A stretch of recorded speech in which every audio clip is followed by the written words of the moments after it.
हाय मित्रांनो, तर बघू शकता मला एवढा त्रास होतो ना.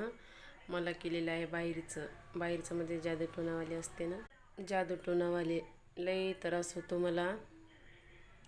आणि सकाळपासून अशी झोपूनच होतो. स्वयंपाक वगैरे करता नाही येत, काही कामं करता नाही येत, खूप काही असं अंगाली शरीराला त्रास होतो, उठता नाही येत. आणि असं चिडचिडपणा, खूप टेन्शन, विचार, काहीच खाता पण नाही आहेत, जेवण जात नाही, काहीच नाही. त्याच्यामुळं मला काही व्हिडिओ काढायला पण जमत नाही. अशी माझी परेशानी होते शरीराची. तुम्हाला काय सांगू आता.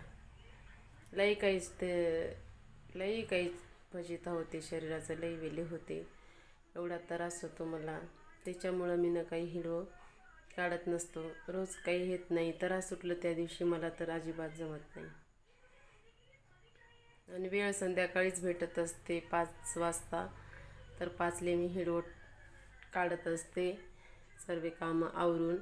आता कालपासूनच काल अमावस्या लागली, कालपासूनच मला त्रास होता. त्रास होता, असे खूप रडत ओरडत चिल्लवत असे माझं त्रास सुरू राहते.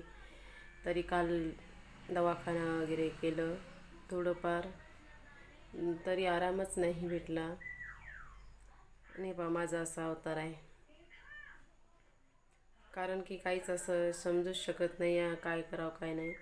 आज लई वर्ष झालेलं आहे मला केलेलं आहे. मला आज आता 12-11 वर्ष झालेलं आहे. एवढं काही त्रास घेऊच राहिले तर आता याच्या काय सांगू तुम्हाला मित्रांनो. लई काही त्रास होतो लई. त्याच्यामुळं माझे रोज कंटिन्यू व्हिडिओ येत नसते. मला कधी त्रास होतो, कधी पण. ज्या दिवशी अमावस्या पौर्णिमा आली त्या दिवशी तर खूपच त्रास होतो. आणि आज अमावस्या आहे तर आज तेवढा त्रास होतो. आम्ही पुष्कळ जागी दाखवलं, खूप काही वैद्य वगैरे महाराज वगैरे दाखवलं, तरी काही मला फरकच नाही पडत आहे माझ्या शरीराचं. काय करावं काय नाही. आणि त्याच्याचमुळं मी ना काही की जळाले पण होते याच टेन्शनमध्ये. असंच मला केलं होतं त्यावेळेस. मार्च 12 मी जळून गेले होते. तर असंच अंगाले पेटून घेतलं, मरण्यापर्यंत मला टाकलेलं आहे. आता याच्यासमोर तुम्हाला काय सांगू. तुम्ही मला कमेंटमध्ये सांगा काही असेल तर, मग तुम्हाला मी समोरचं काही अजून पण सांगणार. माझे जे मनाली घडलेलं, जे मला झालेलं तुम्हाला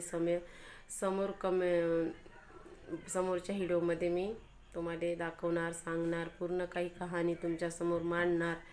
तर काय करायचं मित्रांनो सांगा तुम्ही. चला बाय.